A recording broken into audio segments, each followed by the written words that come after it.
அடைக்கப்பட வேண்டிய கதவுகள். செய்திய தலைப்பெண்ண அடைக்கப்பட வேண்டிய கதவுகள். ஆதியாகமம் 7ஆம் அதிகாரம் 13 to 16 வரை வாசிப்போம். ஆதியாகமம்.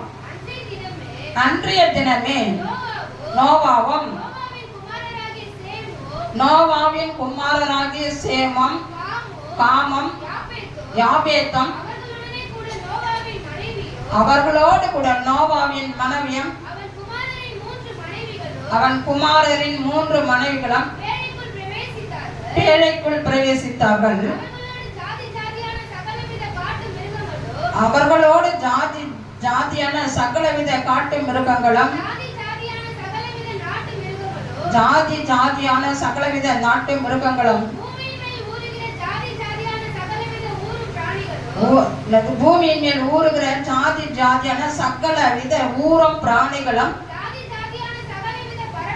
ஜாதியான சகலவித பறவைகளும் பலவிதமான சுரவுகள் உள்ள சகலவித பட்சிகளும் பிரவேசித்தன. இப்படியே ஜீவ சுவாசமுள்ள மாமிச ஜந்துக்கள் எல்லாம்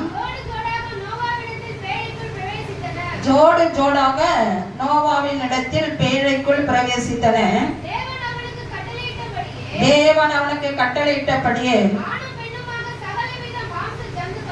ஆணும் பெண்ணுமாக சகலவித மாமிச ஜந்துக்களும் உள்ளே பிரவேசித்தன. அப்போது கர்த்தர் அவனை உள்ளே விட்டு கதவை அடைத்தார். ஏன் நோவாவை கர்த்தர் உள்ளே விட்டு கதவை அடைக்கணும்? அல்லேலூயா, அல்லேலூயா. ஏன் சொன்னா அவன் ஆசீர்வதிக்கப்பட வேண்டும். எல்லாருடைய அந்த நாட்டுல அப்போ நோவாவின் காலத்துல பாவம் பழகி பெருகினதுனால நோவாவுக்கோ கர்த்தருடைய கண்களில் கிருபை கிடைச்சதாம். யாருடைய கண்களில்? கர்த்தருடைய கண்களில் கிருபை கிடைச்சது.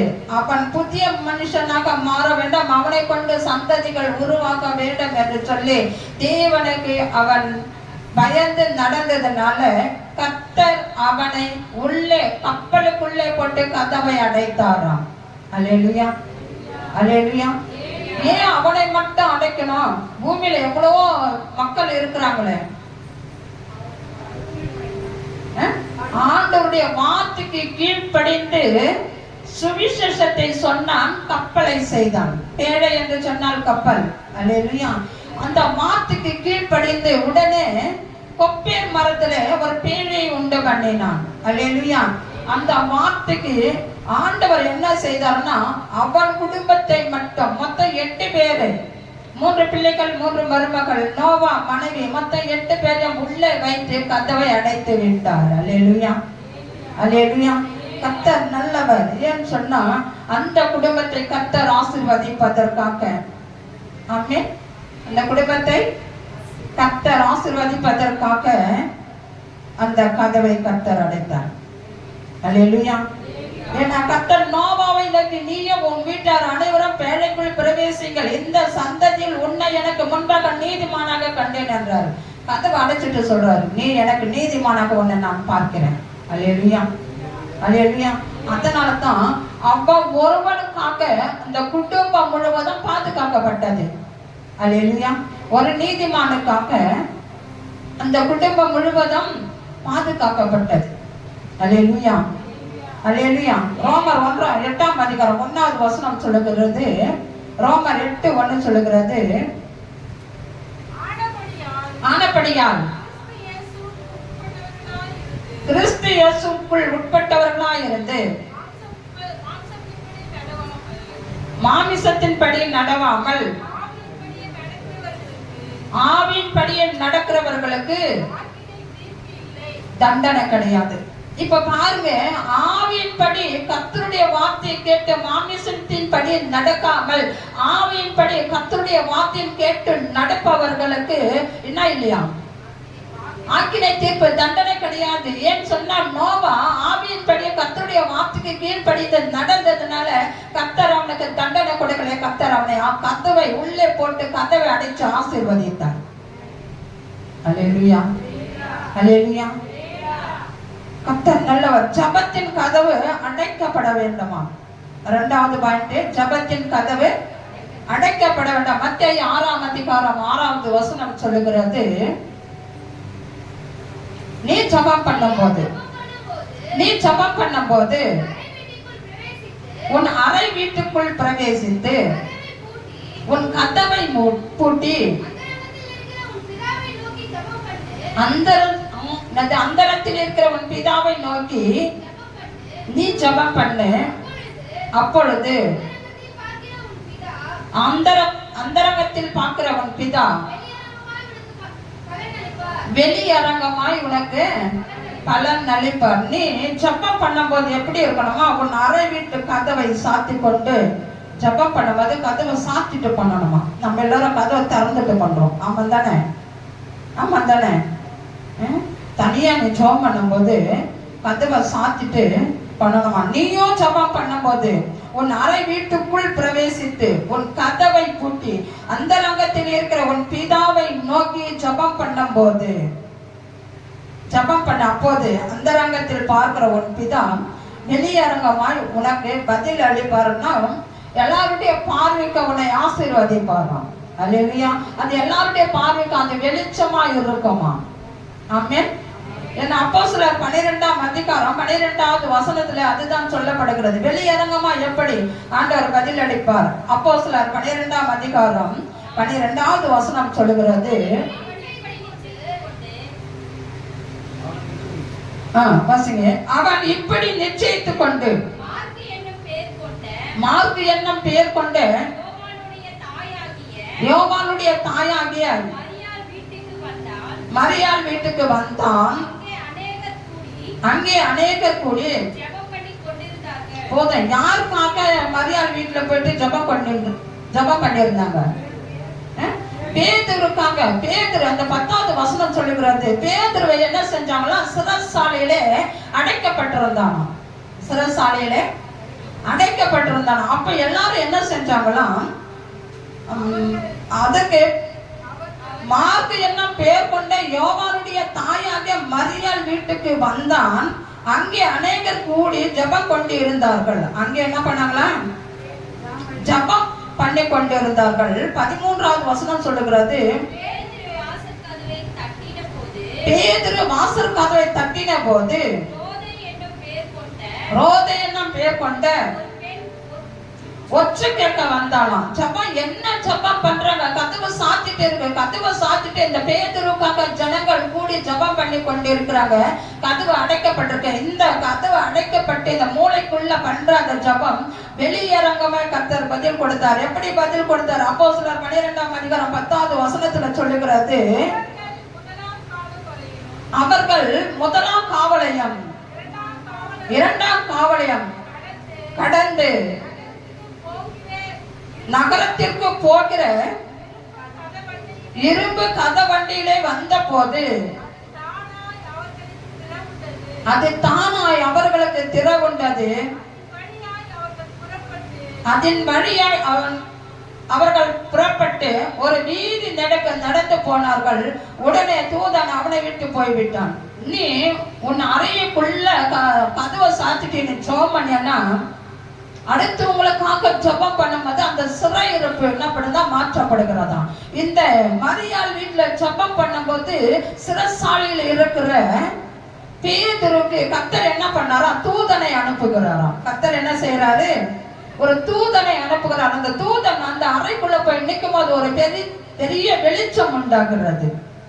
ஆனா தூதன் அவனை நோக்கி, உன் அறையை கட்டிக்கொள், உன் பாதரட்சியை தொடுத்துக்கொள் என்றான். அவன் அந்தப்படியை செய்தான்.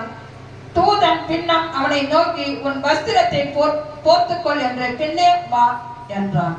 நீ உன் வஸ்திரத்தை, அதாவது சிறையில் இருந்தா ஒரு வஸ்திரம் தருவாங்க, தெரியல எல்லாருக்கும். சிறைசாலையில இருந்தா சிறையின் வஸ்திரத்தை கொடுப்பாங்க. ஆனா நம்ம போட்டு போற வஸ்திரம் அங்கே இருக்காது. நம்ம வெளியே வரும்போதுதான் நம்ம அணிந்து கொண்டு இருக்கிற அந்த வஸ்திரத்தை நமக்கு கொடுப்பாங்க. ஆனா ஆண்டவர் தூதன் அனுப்பி, நீ வஸ்திரத்தை போட்டுக்கொள். ஏன்? அந்த சங்கிலி கதவு அப்படியே அடைக்கப்பட்டிருக்கு. இவங்க கதவண்ட வந்து நிக்கிறாங்க. இங்க பண்ற ஜபம் அவங்க போய் நிக்கும் போது, தூதன் போய் நிக்கும் போது அந்த கதவு தானா திறக்கப்படுகிறது. அல்லேலூயா. எத்தனை பேர் அடைக்கப்பட்டிருக்கிறீங்க? உங்களுக்காக யாராவது ஜெபம் பண்ணும்போது, ஒரு மூலையில ஜெபம் பண்ணும்போது, உங்கள் சிறையிருப்பை கர்த்தர் மாற்ற அவர் வல்லவராய் இருக்கிறார். எதனால உங்களுக்கு கதவு அடைக்கப்பட்டிருக்கிறது? ஏன் கதவு திறக்கப்படவில்லை? காரணம் தேவனுக்கு தெரியும். அதற்காக யாராவது ஒருவர் பாரத்தோடு ஜெபம் பண்ணும்போது கர்த்தர் அந்த சிறையிருப்பை மாற்ற அவர் வல்லவராய் இருக்கிறார். அல்லேலூயா. 14வது வசனம் சொல்லுது, அவள் பேதுருவின் சத்தத்தை அறிந்து சந்தோஷத்தினால் கதவை திறவாமல் உள்ளே ஓடி பேதுரு வாசலுக்கு முன்னே நிற்கிறார் என்று அறிவித்தால் அவர்கள் நீ பிதற்றுகிறாய் என்றார்கள். அவளோ அவள்தான் என்று உறுதியாய் சாதித்தாள். அப்போது அவர்கள் அவருடைய தூதனாய் இருக்கலாம் என்றார்கள். பேதுரு பின்னம் தட்டி கொண்டிருந்தான். கதவை திறந்த உடனே, அடைக்கப்பட்ட கதவை திறந்த உடனே ஒரு பெரிய வெளிச்சம் வாசல் படியில் நின்று தட்டி கொண்டு இருக்கிறது. அல்லேலூயா. அந்த ஒரு பெரிய வெளிச்சம் யாருன்னா பேதுரு. பேதுரை கொண்ட கர்த்தர் பெரிய அற்புதத்தை செய்தார். அல்லேலூயா. நீ கதவை சாத்தி பூட்டிட்டு ஜெபம் பண்ணும்போது அந்த கதவு கர்த்தர் திறந்து உள்ளே வந்து ஒரு வெளிச்சத்தை உனக்கு கொடுக்க அவர்கள் வல்லவராய் இருக்கிறார். அல்லேலூயா. அல்லேலூயா. ஆசீர்வாத கதவு. என்னது? ஆசீர்வாதத்துக்கு ஒரு கதவு இருக்கிறது. 2 ராஜாக்கள் 4ஆம் அதிகாரம் 2 ராஜாக்கள் 4ஆம் அதிகாரம் 1லிருந்து வாசிங்க பார்க்கலாம். தீர்க்கதரிசிகளுடைய புத்திரரில் ஒருவனுக்கு மனைவியா இருந்த ஒரு ஸ்திரீ எலிசாவை பார்த்து, உமது அடியானாகி என் புருஷன் இறந்து போனான். உமது அடியான் கர்த்தருக்கு பயந்து நடந்தான் என்பதை அறிவி, கடன் கொடுத்தவன் இப்போது என் 2 குமாரரியான். அதாவது எலிசாவை பார்த்து ஒரு ஊழியக்காரருடைய மனைவி சொல்றாங்க, எங்க வீட்டுல எங்க கணவர் மரித்து போனார். அவரை நிறைய கடத்தை வச்சுட்டு போயிட்டார். என்னது? மரிச்சாரு, ஆனா நிறைய கடனை வச்சுட்டு போயிட்டாரு. எனக்கு இருக்க 2 பிள்ளைங்களையும் கடன் கொடுத்தவங்க எல்லாம் வந்து அடிமையாக்கி கொள்றாங்க அப்படின்னு சொல்லும் போது எலிசா கேட்கிறான், உங்ககிட்ட என்ன இருக்கிறது? உங்ககிட்ட என்ன இருக்கிறது? அவன் சொல்ற, எங்க வீட்டுல ஒண்ணுமே இல்லை. எங்க வீட்டுல ஒண்ணுமே இல்லை. நாங்களே வறுமையில இருக்கிறோம், ரொம்ப கஷ்டத்துல இருக்கிறோம். எங்களுக்கு ஒண்ணுமே இல்லை. என்கிட்ட என்னதான் இருக்கு? உங்ககிட்ட எதுவுமே இல்லை. கொஞ்சோண்டு கலசத்துல பானையில கொஞ்சோண்டு எண்ணெய் மட்டும் தான் இருக்குதுன்னு சொல்றான். என்ன இருக்குது? எண்ணெய் மட்டும் தான் இருக்குதுன்னு சொல்றான். அப்போ அந்த எலிசா சொல்றான், அப்படியானா நீ போய் பக்கத்து வீட்டுல எங்க பாத்திரம் இருக்குதோ எல்லாத்தையும் வாங்கி கொண்டு வந்து உங்க வீட்டுக்குள்ள வச்சுட்டு கதவை சாத்திடு அப்படின்னா. என்னது? கதவை எல்லா பாத்திரத்தையும் வாங்கி வந்து வச்சுட்டு கதவை சாத்திட்டு இந்த 2 பிள்ளைய நீங்களும் அந்த கொஞ்சோண்டு எண்ணெய் இருக்கு பாருங்க, அந்த காலி பாத்திரத்துல ஊத்துங்க அப்படின்னா. எண்ணெய் கொஞ்சோண்டு தான் இருக்கு, ஆனா நிறைய பாத்திரம் வாங்கி வந்து வச்சுட்டாங்க. ஆனா அவன் சொல்றான், நீ அந்த கொஞ்சம் எண்ணெய எல்லா பாத்திரத்துல நிரப்ப அப்படின்றான். அல்லேலூயா. அப்போ அவங்க என்ன பண்றாங்கன்னா, அவங்க உள்ளே போய் பிள்ளைகளுடன் உள்ளே நின்று கதவை பூட்டி அந்த பாத்திரங்கள் எல்லாவற்றிலும் பார்த்து நிறைந்ததை ஒரு பக்கத்தில் வை என்றான். அவன் சொல்றான், எலிசா நிறைஞ்சிச்சுன்னா அதை எடுத்து போயிட்டு ஒரு பக்கமா வைக்கணும். காலியா இருக்கிற பாத்திரத்தை கூட ஒன்றும் சேர்க்க கூடாது. நிறைஞ்சது ஒரு பக்கமாவே, காலியா இருந்த ஒரு பக்கமாவே. அவள் அதே மாதிரி செய்தான். அவங்க 2 பிள்ளையும் நீங்க உள்ள போயிட்டு கதவை சாத்திக்கினே இதை செய்யுங்கள் என்று சொல்லி. அல்லேலூயா. இந்த 6வது வசனம் சொல்லுகிறது, அந்த பாத்திரங்கள் நிறைந்த பின் அவள் தன் மகன் ஒருவனை நோக்கி, இன்னும் ஒரு பாத்திரம் கொண்டு வா என்றால், அதற்கு அவன் வேற பாத்திரம் இல்லை என்றான். அப்போது என்ன நின்று போயிடுச்சு.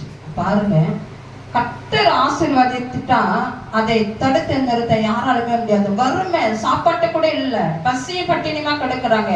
ஆனா ஆண்டவருடைய வார்த்தை எலிசாவின் மூலமாக என்ன பண்றாங்கன்னா எல்லா பாத்திரமும் நிறைஞ்சிடுச்சு. கடைசியில இன்னும் கொஞ்சம் எண்ணெய் இருக்கு, ஆனா இன்னொரு பாத்திரம் எடுத்துடுவான்னு சொல்றா. பாத்திரம் இல்லைன்னு சொன்ன உடனே அந்த எண்ணெய் தானாக ஸ்டாப் ஆயிடுச்சான். என்னது, அந்த பாத்திரத்துல ஊற்றி கொண்டு இருக்கிற அந்த எண்ணெய் பாத்திரம் இல்லைன்னு உடனே அது அப்படியே நின்றுடுச்சான். அது எவ்வளவு பெரிய ஆச்சரியம் பாருங்க. அப்ப மறுபடியும் அவ வந்து சொல்றாங்க, தேவனுடைய மனுஷனுக்கு அதை அறிவித்தார். 2வது வசனம், அப்போது அவன், நீ போய் அந்த எண்ணெயை விற்று உன் கடனை தீர்த்து மீதனை கொண்டு நீயும் உன் பிள்ளைகளும் ஜீவனம் பண்ணுங்க. நீங்க இனிமே ஆசீர்வாதமா இருங்க, உங்க குடும்பத்துக்கு பஞ்சமே வராது. அல்லேலூயா. ஆசீர்வாதத்தின் கதவு அடைக்கப்பட வேண்டும். அப்போ அந்த வார்த்தை, கர்த்தருடைய வார்த்தைக்கு கீழ்ப்படிந்து நீ நடப்பாயானால் உன் கதவு அடைக்கப்படும். ஏன்னு சொன்னா, அடைக்கப்படும் சொன்னாக்கா ஆசீர்வாதம் நமக்கு வேணும்னு சொன்னா அடைச்சிட்டு ஜெபிக்க வேண்டும். அல்லேலூயா, அல்லேலூயா. ஆசீர்வாதத்தின் கதவு, ஏன்னா அபிஷேகமும் நமக்கு வேண்டும். அல்லேலூயா. அப்போஸ்தலர் 2ஆம் அதிகாரம் 1வது வசனம் சொல்லுகிறது.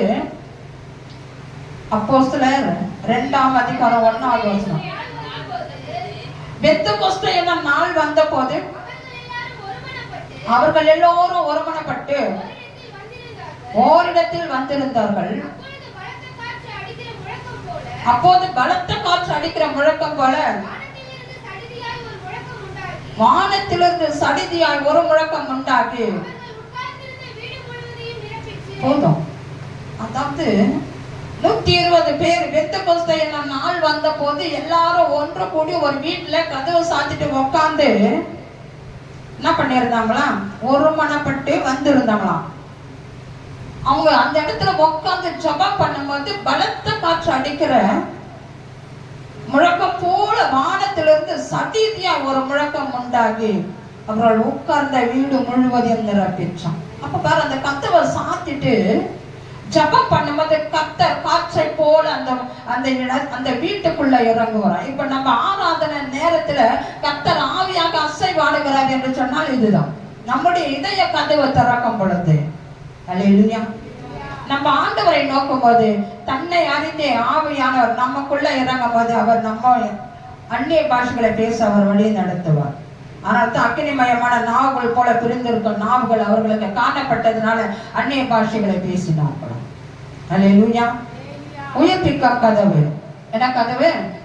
உயிர்ப்பிக்கும் கதவு. 2 ராஜாக்கள் 4ஆம் அதிகாரம் 18வது வசனம் சொல்லுகிறது. 2 ராஜாக்கள் 4ஆம் அதிகாரம் 18வது வசனம் சொல்லுகிறது. அந்த பிள்ளை வளர்ந்தான். ஒரு நாள் அவன் அறுப்பறுக்கிறவர் இடத்தில் இருந்த தன் தகப்பன் அன்னைக்கு போயிருக்கும் போது தன் தகப்பனை பார்த்து, என் தலை நோகிறது, என் தலை நோகிறது, என் தலை நோகிறது என்றான். அப்போது அவன் வேலைக்காரனிடத்தில், போதும். அதாவது அந்த பிள்ளை அப்படின்னு சொன்னா சுனோமியாளுக்கு குழந்தை கிடையாது. யாருக்கு? சுனோமியாளுக்கு குழந்தை கிடையாது. ஆனா அந்த எலிசா அந்த வீட்டுல போயிட்டு தங்குவது வழக்கம். எங்கேயாவது போகும்போது அந்த வீட்டுல தங்கிட்டு போகும்போது இந்த சுனோமியால் அவங்க கணவரான சொல்றாரு, தேவனுடைய மனுஷன் வந்து பண்ணிட்டு போறாரு, அவருக்கு தனியா மேல ஒரு வீடு கட்டி கொடுத்துடலாம் அப்படின்னு சொல்லி வீட்டை கட்டி ஒரு மேல அதே கொடுத்தாங்க. இவன் இதே மாதிரி வந்து போயின்னு இருக்கும்போது அந்த எலிசா கேயாசி கூப்பிட்டு கேட்கிறான், அந்த சூனாமியால கூட்டிட்டு வாங்க. யார கூட்டிட்டு வா. சரி, போயிட்டு கூட்டிட்டு வந்தாங்க. உனக்கு என்ன வேண்டும் சொல்லு, உனக்கு என்ன வேண்டும்? அவன் சொல்றான், நாங்க நல்ல ஆசீர்வாதமா இருக்கிறோம், கர்த்தர் எங்களை 4 பேர் மத்தியில எங்களை நல்லா உயர்த்தி வச்சிருக்கிறார் அப்படின்னா. நாங்க நல்லாதான் இருக்கிறோம், எங்களுக்கு எந்த குறையும் இல்லை, கர்த்தர் எங்களை ஆசீர்வாதமா வச்சிருக்கிறார், நாங்க சந்தோஷமா இருக்கிறோம். அப்ப அந்த கேயாசி அந்த எலிசாவோட கூட இருக்கிற உடன் ஊழியன் சொல்றான், அந்த அம்மாவுக்கு குழந்தை இல்லை அப்படின்றான். என்ன இல்லை? குழந்தை இல்லை. அப்போ வந்து எலிசா சொல்றான், குறித்த காலத்துல நான் வருவேன், அப்ப நீ ஒரு குமாரனை வைத்திருப்பேன். என்ன சொல்றான்? குறித்த காலத்துல நான் வருவேன். அப்போ உன்னை ஒரு குமாரன் என் கையில வச்சுன்னு இருக்க. அவன் சொல்றான், எங்க வீட்டுக்காருக்கு வயசாயிடுச்சு, இந்த அபத்தமான வார்த்தையை சொல்லாதுங்க அப்படின்றான். இல்ல, நான் திரும்பி வரும்போது உனக்கு ஒரு குழந்தை இருக்கும். அதே போல அவன் சொல்லிட்டு போயிட்டான். சில நாள் சென்று ஒரு ஆண் குழந்தை பிறந்து அது வளர்ந்து அவங்க அப்பா கூட கைநில போகும்போது தான் தலைவலி வந்துருச்சு.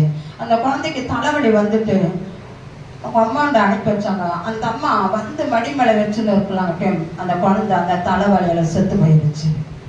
அந்த குழந்தை தலைவலியால செத்து போயிடுச்சு. உடனே இவன் என்ன பண்றான்னா, அவங்க வீட்டுக்காரருக்கு ஆளை அனுப்புறான். எனக்கு கழுதை அனுப்புங்க, வேலைக்காரனை அனுப்புங்க, நானே எலிசாவை பார்க்க போறேன். இது அமாவாசை இல்லை, ஓய்வு நாள் இல்லை, எதுக்காக அவனை பார்க்க? இல்லை, நான் போய் தான் ஆக்கணும். சரின்னு சொல்லி அனுப்பான். இவன் நேரா எலிசாவை தேடி போறான். அப்போ அந்த எலிசா சொல்ல, சுனோமியால் வரா, என்ன அவன் சுக செய்தி விசாரி எப்படி இருக்கிறான்.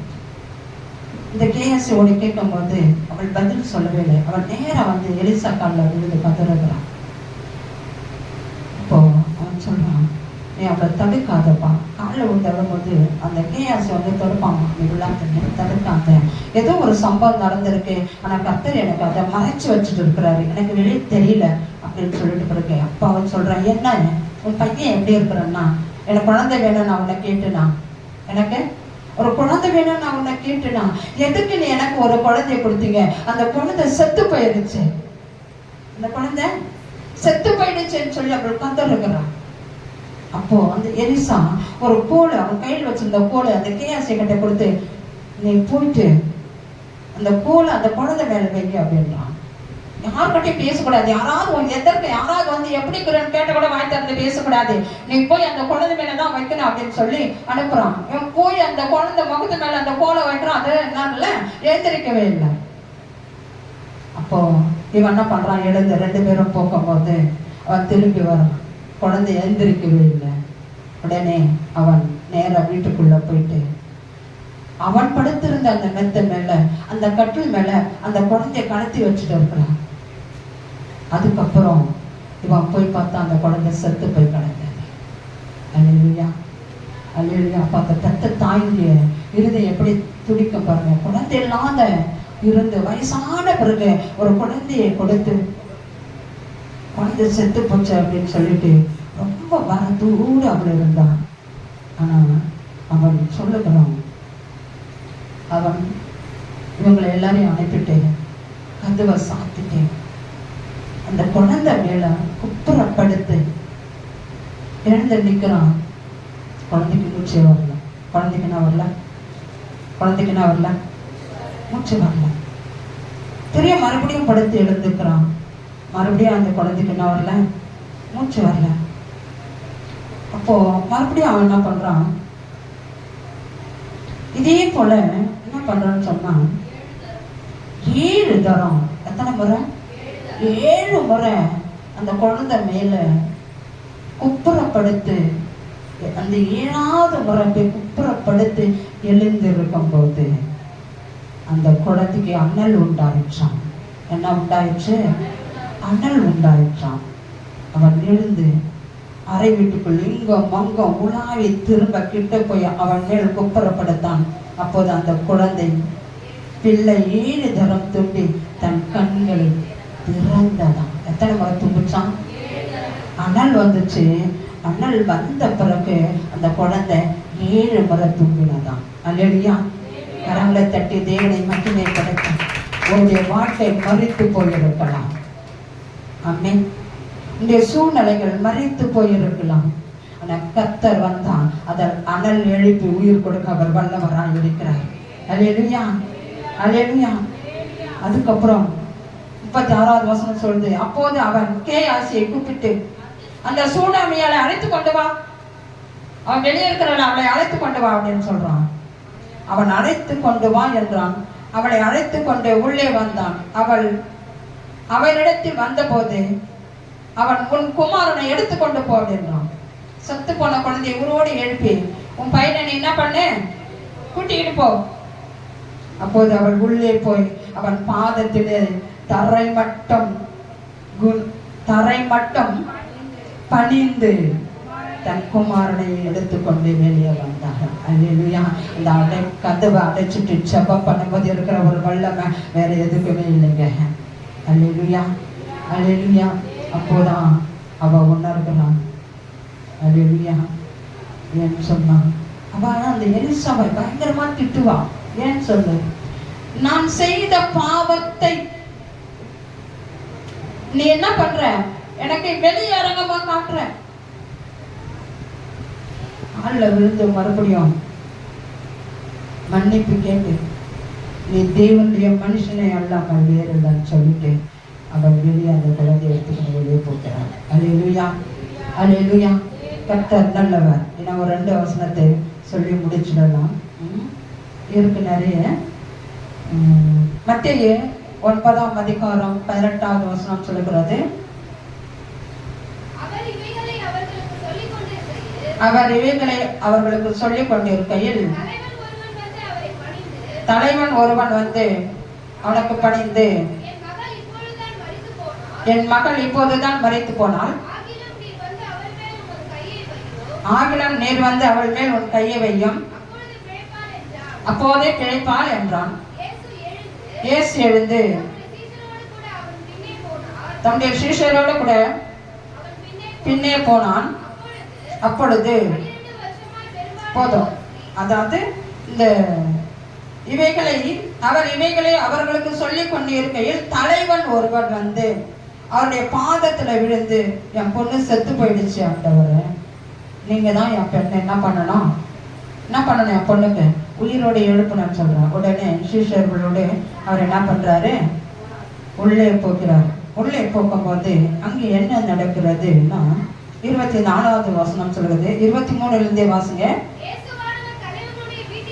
இயேசுவானவர் தலைவனுடைய வீட்டிலே வந்து தாரை ஊதுகிறவர்களையும் இறைக்கிற ஜனங்களையும் கண்டு, விலகுங்கள், இந்த சிறுமி மரிக்கவில்லை, நித்திரையா இருக்கிறாள் என்றார்.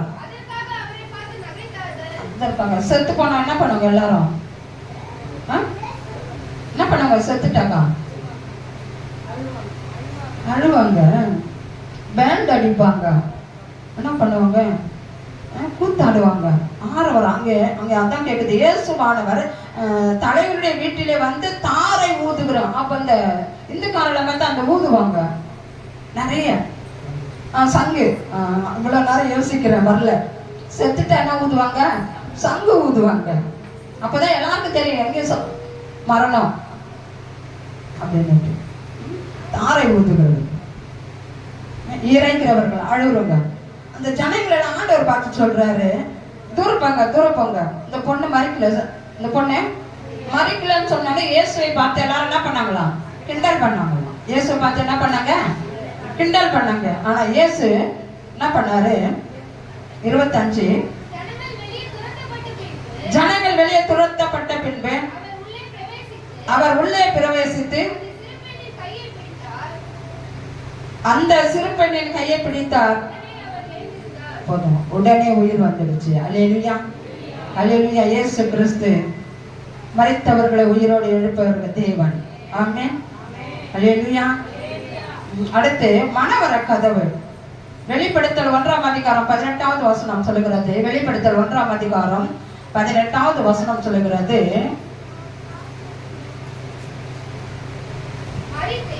மரித்தேன், ஆனாலும் இதோ சதா காலங்களிலும் உயிரோடு இருக்கிறேன். ஆமென். நான் மரணத்திற்கும் பாதாளத்துக்கும் உரிய திறவுகோள்களை உடையவராய் இருக்கிறேன். போதும். அதாவது ஆண்டவர் சொல்றாரு, நான் மரித்தேன், ஆனாலும் இதோ சதா காலங்களிலும் உயிரோடு இருக்கிறேன். ஆமென். நான் மரணத்துக்கும் பாதாளத்துக்குரிய திறவுகோலை உடையவராய் இருக்கிறேன். இயேசுதான் திறக்கிறவரும் பூட்டுக்கிறவருமா. அல்லேலூயா, அல்லேலூயா. திறக்கிறவரும் இயேசு, பூட்டுக்கிறவரும் இயேசு. திறக்கக்கூடாதபடி பூட்டுகிறவரும் இயேசு, பூட்டக்கூடாதபடி திறக்கிறவரும் இயேசு. அல்லேலூயா, அல்லேலூயா. அதிலே 3ஆம் அதிகாரம் 7வது வசனம் சொல்லுகிறது. அதிலே 3:7 சொல்லுது, பிலேதெல்பியா சபையின் தூதனுக்கு நீ எழுத வேண்டியது என்னவெனில், பரிசுத்தம் உள்ளவரும் சத்தியம் உள்ளவரும் தாவீதின் திறவுகோலை உடையவரும் ஒருவரும் பூட்டக்கூடாதபடிக்கு திறக்கிறவரும் ஒருவரும் திறக்கக்கூடாதபடிக்கு பூட்டுகிறவருமாய் இருக்கிறவர் சொல்லுகிறதாவது, உன் கிரியைகளை அறிந்திருக்கிறேன், உனக்கு கொஞ்சம் பலன் இருந்தும் நீ என் நாமத்தை மறுதலியாமல் என் வசனத்தை கை கொண்டபடியினாலே இதோ திறந்த வாசலை உனக்கு முன்பாக வைத்திருக்கிறேன், அதை ஒருவனும் பூட்ட மாட்டான். அல்லேலூயா. ஆண்டவர் சொல்றாரு. ஏன் சொன்னா, பிலேதெல்பியா சபையின் தூதனுக்கு சொல்றாரு. ஏன்னா சத்தியம் உள்ளவர் சொல்றது, சத்தியம் உள்ளவர் சொல்றது, தாவீதின் திறவுகோலை உடையவரும் ஒருவரும் பூட்டக்கூடாதபடி திறக்கிறவரும் ஒருவரும் திறக்கக்கூடாதபடி பூட்டுகிறவருமாக சொல்லுகிறதாவது, நீ செய்கிற கிரியை எனக்கு தெரியும். என்னது? நான் அறிந்திருக்கிறேன். என் நாமத்தை நீ மறுதலியாமல் என் வசனத்தை கை கொண்டபடியால். ஆண்டவருக்கு நமக்கு எவ்வளவு பிரச்சனைகள் இருக்கும். ஆண்டவரை நம்ம மறுதலிக்க கூடாதான். ஆண்டவரை நம்ம என்ன செய்யக்கூடாது? நமக்கு இவ்வளவு பிரச்சனை இருக்குது, எங்க ஆண்டவர் கூட நமக்கு என்ன செய்யல, உதவி செய்யலன்னு சொல்லக்கூடாதான். அல்லேலூயா. இந்த வசனத்துக்காக சொல், நீ என் நாமத்தை மறுதலியாமல் என் வசனத்தை கை கொண்டபடியினாலே இதோ திறந்த வாசலை உனக்கு முன்பாக வைக்கிறேன், அதை ஒருவனால பூட்ட முடியாது, ஒருவனால திறக்க முடியாது, உனக்கு நான் ஆசீர்வாதத்தை கட்டளையிடுவேன் என்று கர்த்தர் சொல்லுகிறார். அல்லேலூயா. அவருடைய வசனத்துக்கு நீ கீழ்ப்படிவாய், ஆனால் அவர் சொல்லுகிறார், உனக்கு இதோ ஒரு வாசலை திறந்து வைத்திருக்கிறேன், நான் ஆசீர்வதிச்சுட்டேன், அதை ஒருவனாலும் பூட்டவும் முடியாது, அதை திறக்கவும் முடியாது. அவர் சொல்லுகிறார், ஏன்னா உன்னுடைய கிரியை நான் அறிந்திருக்கிறேன், நீ செய்கிற ஒவ்வொரு செயல்பாடையும் நான் அறிந்திருக்கிறேன், யாருக்கு என்ன நன்மை செய்கிற என்ன செய்கிற என்பதை நான் அறிந்திருக்கிறேன், அதனாலே நான் உனக்காக ஒரு திறந்த வாசல் வச்சிருக்கிறேன். அல்லேலூயா. ஆண்டவர் கதவை திறந்துட்டா போதும், அந்த அடைக்கப்பட்ட கதவுகள் எல்லாம் திறக்கப்படும். அல்லேலூயா. அல்லேலூயா. அல்லேலூயா. ஆண்டவர் கர்த்தர் சொல்றாரு, அடைக்கப்பட்ட கதவுகள் திறக்கப்படும். 20வது வசனம் அதிலே 20 சொல்லுகிறது, இதோ வாசற்படியிலே நின்று தட்டுகிறேன், ஒருவன் என் சத்தத்தை கேட்டு கதவை திறந்தால் அவனிடத்தில் நான் பிரவேசித்து அவனோடு போஜனம் பண்ணுவேன். வாசற்படி உனக்கு முன்னாடி திறந்து வச்சுட்டாங்க. அல்லேலூயா. இதோ வாசற்படியில நின்று தட்டுகிறேன், ஒருவன் என் சத்தத்தை கேட்டு கதவை திறந்தால் அவனிடத்தில் நான் பிரவேசித்து அவனோடு கூட நான் போஜனம் பண்ணுவேன், அவனை என்னோடு சேர்ந்து போஜனம் பண்ணுவான். அல்லேலூயா. அல்லேலூயா. ஆண்டவர் வந்துட்டு அதை திறக்க ஒருவராலுமே முடியாது. அன்பரின் கதவு, அன்பரின் கதவு. லூக்கா 11ஆம் அதிகாரம் 7வது வசனம் சொல்லுகிறது. லூக்கா 11:7. லூக்கா 11ஆம் அதிகாரம்.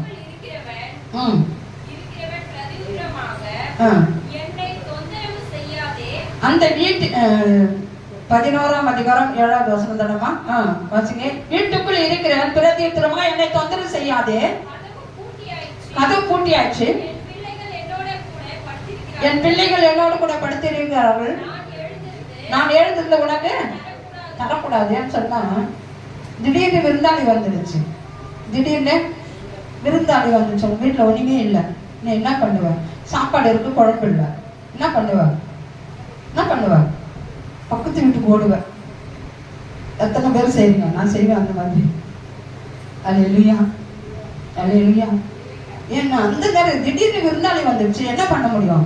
சரி, நமக்கு தெரிஞ்சவங்க நம்ம விருண்டு தன்னை கேட்ட கொடுப்பாங்கன்னு சொல்லிட்டு அவன் ஓடுறான். அவன் சொல்றான், அவனுக்கு 3 பிள்ளைங்க, கதவு சாத்தியாச்சுப்பா, கதவு சாத்தியாச்சு, என் பிள்ளைங்க படுத்து தூங்கி இருக்கிறாங்க, நானே என் பிள்ளையோட படுத்துன்னு இருக்கிறேன், நான் கத்த இருக்க முடியாது, உனக்கு நானே கொடுக்க மாட்டேன்ப்பான். இவன் என்ன வேறு வழியிலேயே இந்த வீட்டை விட்ட வேற கதியிலேயே என்ன பண்றது, இவன் கதை தெரியல, பாப்பா தயவு செய்து கொஞ்சம் கொடுப்பான், தயவு செய்து கொஞ்சம் கொடுப்பான் கெஞ்சுறான். என்ன பண்றான்? கெஞ்சுறான். ஆனா பின்பு அவன் 8வது வசனம் சொல்லுகிறது, பின்பு தனக்கு அவன் சிநேகிதனா இருந்தது நிமித்தம் எழுந்து அவனுக்கு கொடாவிட்டாலும் தன்னிடத்தில் அவன் வருந்தி கேட்கிறது நிமித்தமாவது எழுந்திருந்து அவனுக்கு தேவையானதை கொடுப்பான் என்று உங்களுக்கு சொல்லுகிறேன். அப்ப சும்மா கேட்டுக்கிட்டே இருந்தா என்ன பண்றது? தூக்கத்தை விட்டு அவன் என்ன பண்றான்? எழுந்து சரி இந்தா சொல்லி அவன் கொடுக்கிறான். ஏன்? கேட்கிறவன் பெற்றுக்கொள்ள வேண்டும். 10வது வசனம் சொல்லுது, ஏனென்றால் கேட்கிறவன் எவனும் பெற்றுக்கொள்கிறான், தேடுகிறவன் கண்டடைகிறான், தட்டுகிறவனுக்கு கேட்கணும். ஆண்டவர் சமூகத்துல என்ன பண்ணா? கேட்கணும், பெற்றுக்கொள்ளணும், தேடுகிறவன் கண்டடைகிறான், தட்டுகிறவனுக்கு திறக்கப்படமா. கதவை தட்டி அவன் தொந்தரவு பண்ணதுனால அவன் கதவை திறந்து, அடைக்கப்பட்ட கதவை திறந்து அவன் கொடுக்கிறான். அல்லேலூயா, அல்லேலூயா. ஒரே ஒரு வசனம் சொல்லி முடிச்சலாம். யோவான் 20ஆம் அதிகாரம் 19வது வசனம் சொல்லுகிறது. யோவான் 20:19.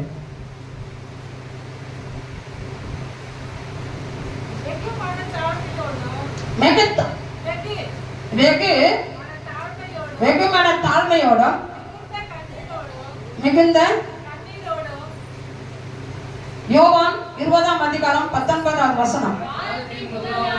வாரத்தின் முதல் நாளாகிய அன்றைய தினம் சாயங்கால வேளையிலே சீஷர்கள் கூடியிருந்த இடத்தில் யூதர்களுக்கு பயந்ததினால் கதவுகள் பூட்டுகையில் இயேசு வந்து நடுவே நின்று உங்களுக்கு சமாதானம். எதை குறித்து பயந்து கொண்டிருக்கிற ஆண்டவர் சொல்றார், உனக்கு சமாதானம். அல்லேலூயா. ஏன்னா இயேசு கிறிஸ்து மரிச்சிட்ட பிறகு சீஷர்கள் யூதர்களுக்கு பயந்ததுனால உள்ளே புகுந்து வெளியே வராத பயந்து கதை சாத்திட்டு இருந்தாங்க. ஆனால் கர்த்தர் நடுவே வந்து நின்று உங்களுக்கு சமாதானம் சொல்றார். அல்லேலூயா. 26வது வசனத்திலே அதான் சொல்லுகிறது. வாசிங்க பார்க்கலாம். 26 மறுபடியும் 8 நாளுக்கு பின்பு அவருடைய சீஷர்கள் வீட்டுக்குள்ளே இருந்தார்கள். தோமாவும் அவர்களுடனே கூட இருந்தான். கதவுகள் பூட்டப்பட்டிருந்தது. அப்பொழுது இயேசு வந்து நடுவே நின்று உங்களுக்கு சமாதானம் என்றார். அல்லேலூயா. ஏன் அந்த உங்களுக்கு சமாதானம் சொல்றாரு? தோமா இயேசு கிறிஸ்து சந்தேகப்பட்டானா. ஆனா எவ்வளவு பிரச்சனை வந்தாலும் ஆண்டவரை கெட்டியா பிடிச்சு கொண்டா கர்த்தர் உங்களுக்கு சமாதானத்தை கொடுக்க அவர் வல்லவராய் இருக்கிறார். உயிர்ப்பிக்க அவர் வல்லவராய் இருக்கிறார். ஆசீர்வதிக்க அவர் வல்லவராய் இருக்கிறார். உனக்கு பதில் வெளியரங்கமா கொடுக்க அவர் வல்லவராய் இருக்கிறார். உன்னை பாதுகாத்து உன் சந்ததியை பழுக்க பெருக்க அவர் வல்லவராய் இருக்கிறார். அல்லேலூயா. முழங்கால் படியிடுவோமா? ஆண்டவரை கொடுத்த